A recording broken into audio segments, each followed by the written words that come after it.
Hello and welcome. We start with the biggest story in Africa today that comes from Mali. As the Russia-Ukraine war drags on in the heart of Europe, its tremors are being felt all the way in Western Africa. Last week, Russian fighters suffered their biggest battleground losses yet in Africa at the hands of separatist rebels in Mali. And now Ukraine says it played a key role in it. Ukraine has claimed involvement in the big Russian defeat in Africa. The Ukrainian military intelligence service says it provided Mali rebels with the necessary information. Ukraine's intelligence has called it a successful military operation against Russian war criminals. Ukraine has not said whether its personnel were involved in the fighting or present in the country.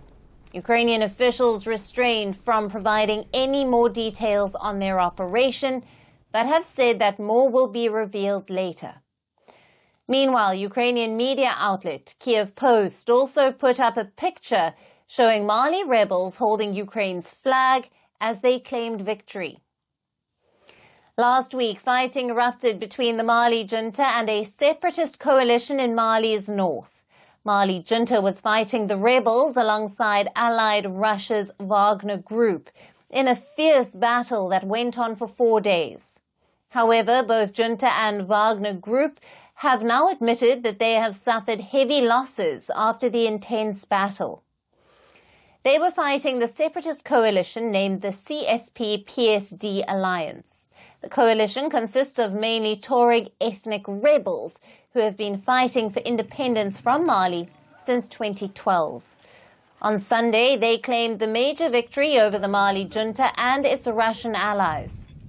The rebels said their enemies had surrendered and fled the area, while many of their fighters were taken prisoner.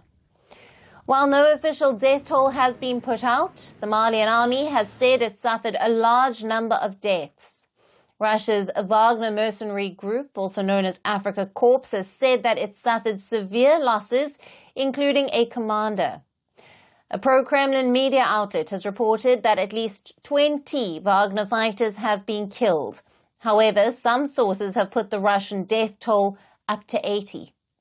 If true, Russian losses in Mali would be its heaviest outside Ukraine since 2018. When up to 200 fighters were killed during a clash with U.S. forces in Syria. Now, Russia's Wagner group has been operating in Mali since 2021 after the country's pro-Western president was toppled in a military coup. They have been training and fighting along the armies against Islamists and other insurgents, and the ruling junta has sought closer ties with Moscow and has also received Russian weapons supplies. Not just Mali, but other junta-ruled states in Western Africa, like Niger and Burkina Faso, are forging closer ties with Moscow as they have pushed the Western troops out. While Russia has been able to make inroads in the Sahel region due to a growing anti-Western sentiment, the recent blow in Mali has highlighted a major challenge for Russia's on-ground presence in the region. And it appears that Ukraine is now trying to play a proxy war in the area as it challenges Russian influence in Africa. Ukraine has opened several new African embassies in order to strengthen diplomatic, economic and military partnerships. Ukraine's forces are believed to be active in Sudan, another African country where Wagner troops have been heavily involved in fighting. Last year, Ukraine's foreign minister promised to free Africa from Russia's grip. So the war between Ukraine and Russia has certainly taken on a new global dimension. For more on this, we have with us Freedom Onoa, a professor of political science at University of Nigeria, Nsukka, and the coordinator at Security, Violence and Conflict Research Group. He is joining us live from Nsukka, Nigeria. Thank you for being with us, Professor.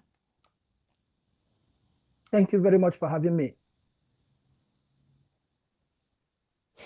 Now, the Sandstorm ambush was a major attack in which an estimated 20 to 50 mercenaries from the Africa Corps or Wagner Group were killed. The CPS-PSD has claimed responsibility for this and now Ukraine intelligence claims to have been involved. What is your analysis, Professor, of this claim? Well, I think we are yet to have another layer of confirmation of the level and the nature of the enabling contribution of Ukrainian intelligence to that very audacious, successful ambush in Sandstorm, which is just a border town of Tinzutan. But I think what is very important and that what this signals in terms of the strategic outlay of the evolving confrontation between Russia and Ukraine is that this singular act has tended to scale up the potentials for proxy war between major rival powers in Africa. The challenge of proxy war has been a major threat to peace and stability in Africa during the Cold War era. But with the latest developments regarding the ambush of the Malian forces and their Wagner group that resulted in a devastating losses on the part of the Wagner group, which is now known as the African Corps. I think that the Russians will now try to dig deep to understand to what extent has the Ukrainian intelligence played a key role in the sources of this ambush.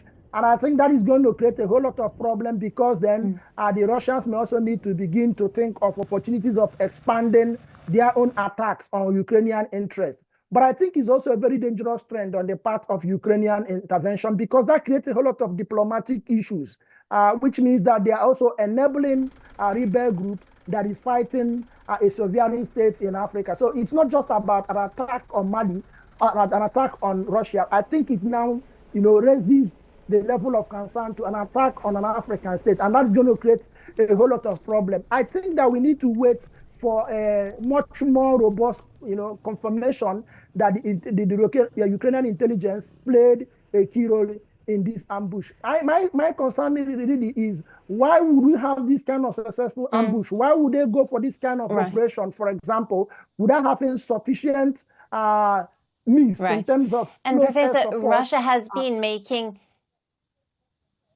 Go ahead. Yeah. Sorry, let me interrupt you there.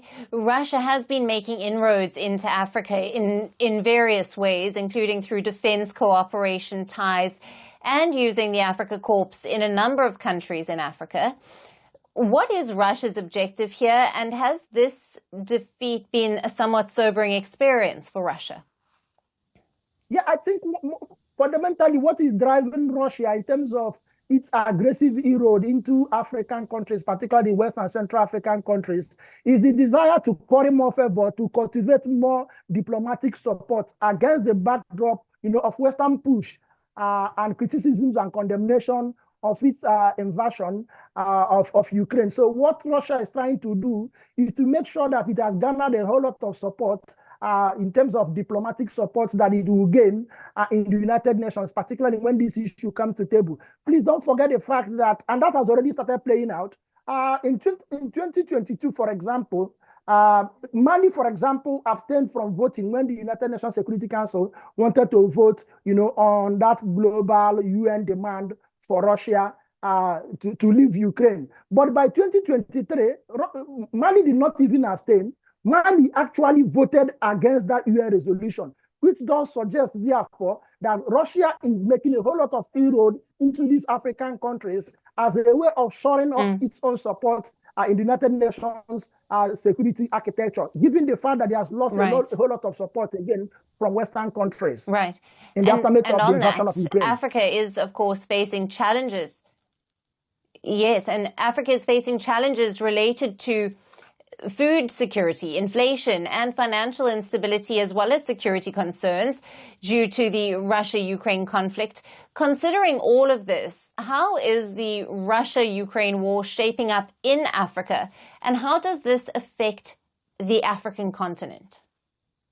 Well, it is important to know that an estimated 149 million persons, people in Africa, face food insecurity, and to very large extent, the outbreak and sustenance of the Russia-Ukraine crisis played a key part in this unfortunate development, essentially because Africa depends on Ukraine and Russia for the importation of wheat, which plays a key role, in terms of the food security, the staples, production of bread and other elements of food requirements in Africa. So with the outbreak of that conflict, the supply of food, particularly the supply of wheat, declined substantially. And more importantly also, because Africa also depends on Russia for the importation of fertilizer in order, to sustain its agricultural productivity. That in itself has impacted, on the global supply chain of these critical enablers for food security in terms of wheat, in terms of fertilizer. Now, that is already impacting on Africa from the food security point of view.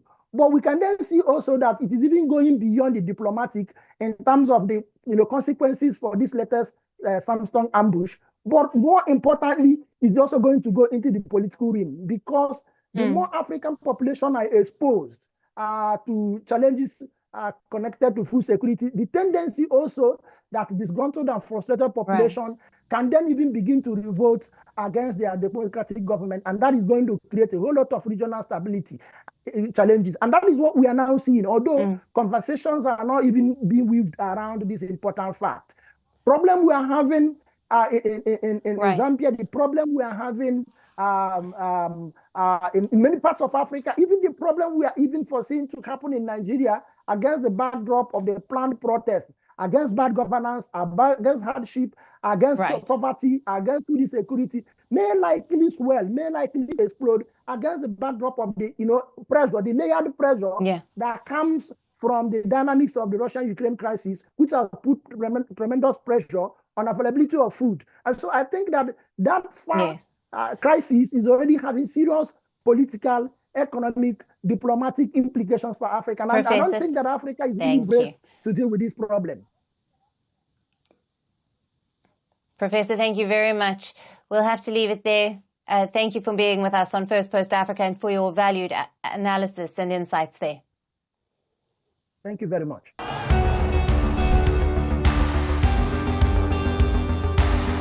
Across continents, one powerful news source. Bringing you diverse perspectives on the issues that matter.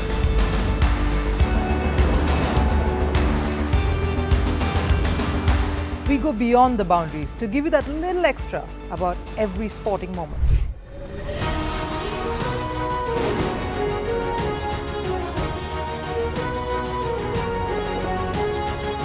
So thank you for making Firstpost 5 million strong. We're counting on your support, and you can trust us to bring you the news unfiltered and unvarnished.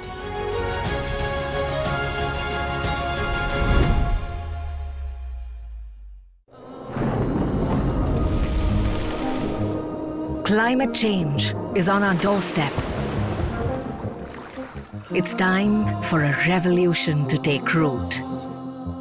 And it starts with 1.4 billion Indians. It starts with one tree for humanity, one tree for Mother Earth, one tree for our future. Project One Tree, a News 18 network initiative.